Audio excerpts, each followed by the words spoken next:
Hey, welcome back to Sip Trips. So I feel like on this channel lately, I've been doing a lot of these like big, lofty, high concept videos, you know?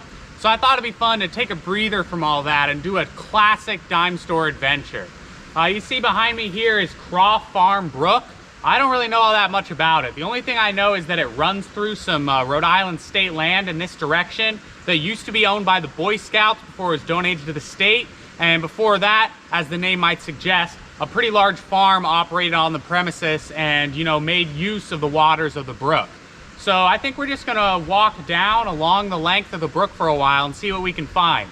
It's the height of fall here in New England, so I know for sure we're just gonna see some beautiful vistas of the leaves and such. But what I'm hoping we'll also find is some remnants of the old farm, something cool like that we can really investigate. So yeah, that's about it. Let's get going.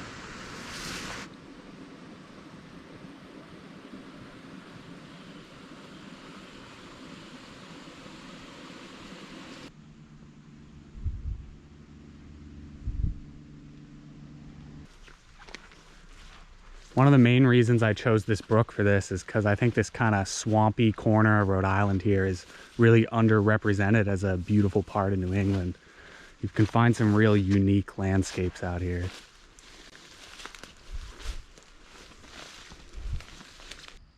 All right, check it out. Right off the bat, we found something super cool. So here's an old cart path just a little ways away from the brook. I can see some blazes on some of the trees on this path that are super faded. So this was probably used as a hiking trail at one point. The blazes are real old though, and there's a bunch of trees all over the path now. So it might have got closed up when the Boy Scouts sold the land. That's just a guess though. But the way I know that it's a cart path is because there's a couple of stone walls lining either side of it. They're in real bad shape right now. You can just barely make out the remnants, mostly where the big stones are. But it's definitely there. If you're in person, you can see it. Same on this side. It's even in worse shape on this side. It's basically just kind of a raised little bump with some mud and dirt all over it. And that right there is telltale sign that the land you're on used to be farmland. Now, what that means is that it was used for one of two things, more than likely. Either crop farming or animal keeping, because the farmers wouldn't just put up these big stone walls, go through all that effort just to demarcate land boundaries, you know? It was either to keep animals in or keep animals out. And the way you tell the difference, or a great way to tell the difference at least, is one of these.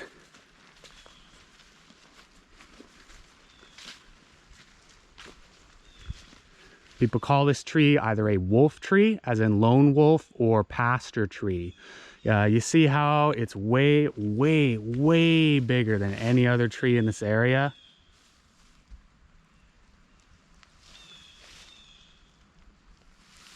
And way older too because of that.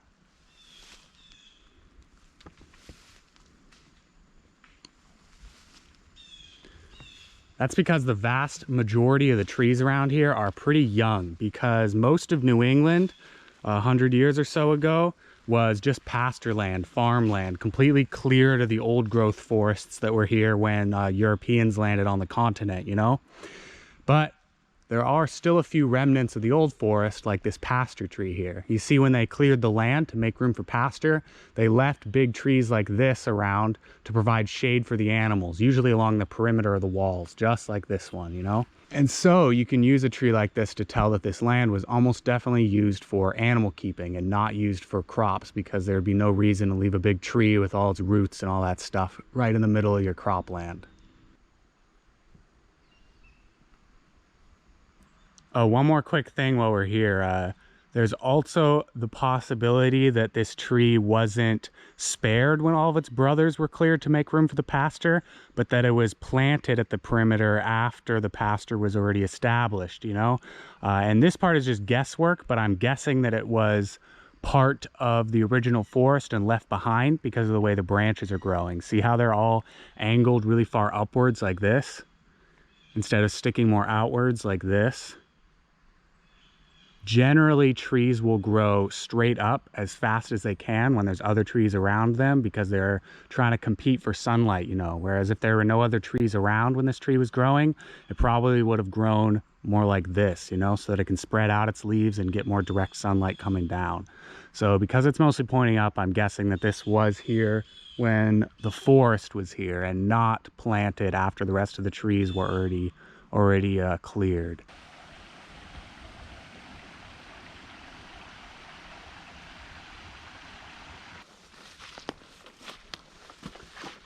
Probably can't see it on camera, but I see some open area up there, which almost definitely means big swamp. That should be cool.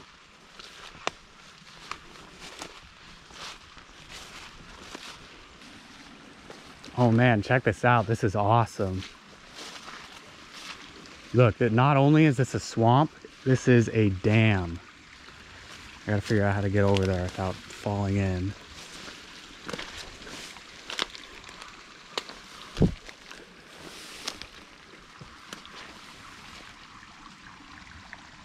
Look, see how we're about level with the waters of the dam right here?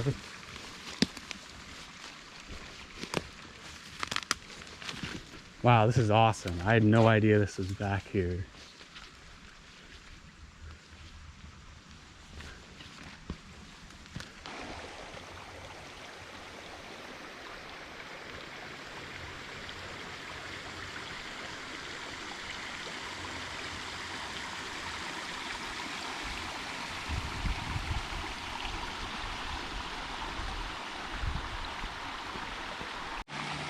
Looks like the beavers really got in on this too. A bunch of beaver sticks down there.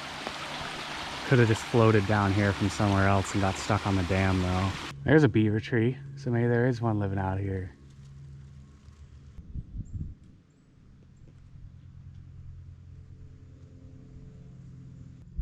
So yeah, this swamp slash beaver pond is a pretty cool find. I guess I'll just keep walking along the shores because I guess this is technically what Croff Farm Brook is at this point.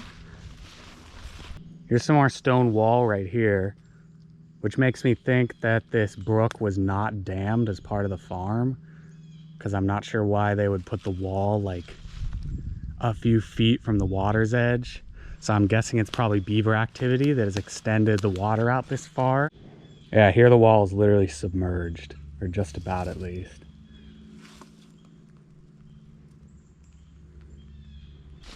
Oh yeah, beaver's been busy.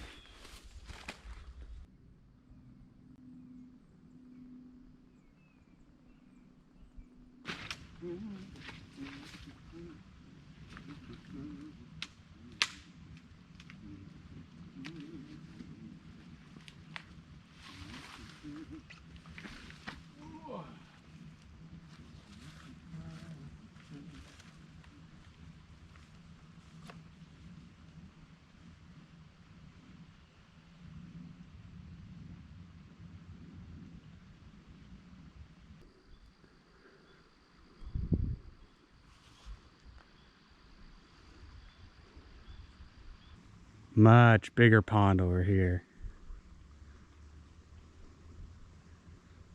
I can see a couple big birds' nests up in the tops of those trees too.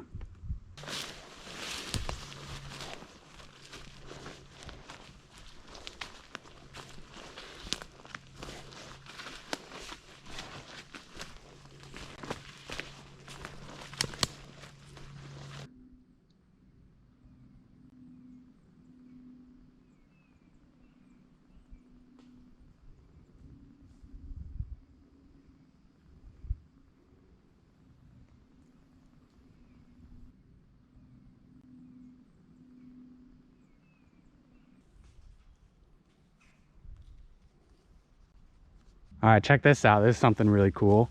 So we're in a little stand of pine trees now. We came out of the deciduous forests, and this is a perfect example of what some people might call a pillow and cradle forest. What I mean by that is this.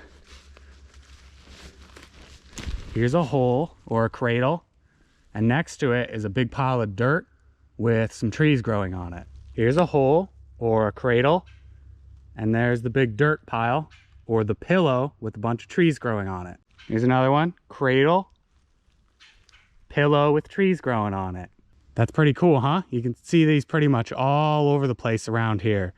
Big pile of dirt with a little hole next to it and a bunch of trees growing on the pile of dirt, pillow and cradle. But what does that actually mean?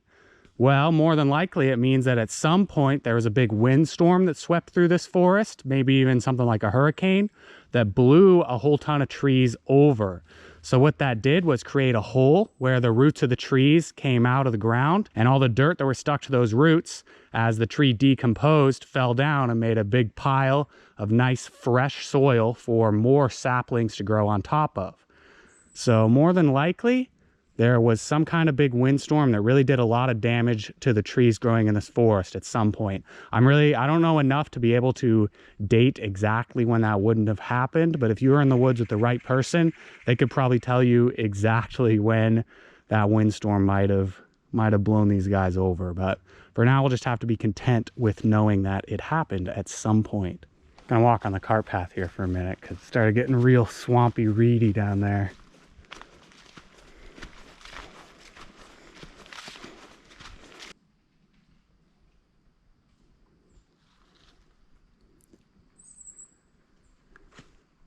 Look, here's a good example of what I was talking about. This tree fell down, it looks like, because it was old and rotted and not because it got blew over.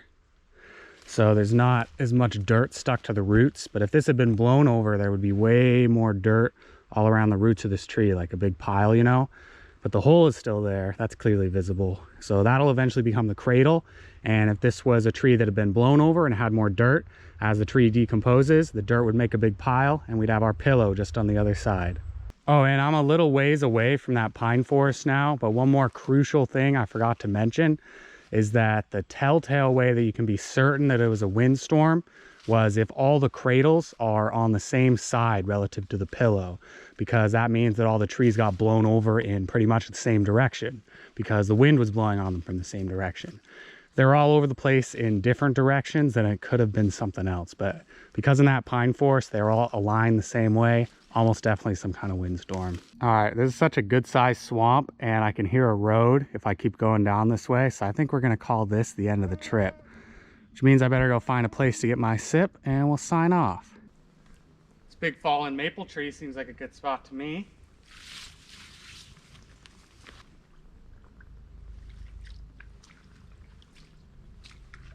Oh yeah, I got my water. Let's take our sip.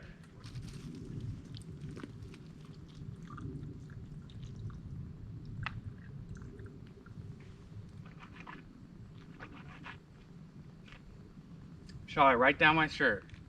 That's good. It doesn't even have that swampy, leafy, muddy flavor that I was totally expecting. It's pretty clean tasting. And it's nice and cold and refreshing. Perfect for an autumn's day. I'm gonna call Croff Farm Brook, or I guess Croff Farm Beaver Pond Swamp, A-. Yeah, I hope you enjoyed this video. I got some bigger stuff in the works, but I thought it'd be fun to just do a quick little excursion, and I'll see you next time.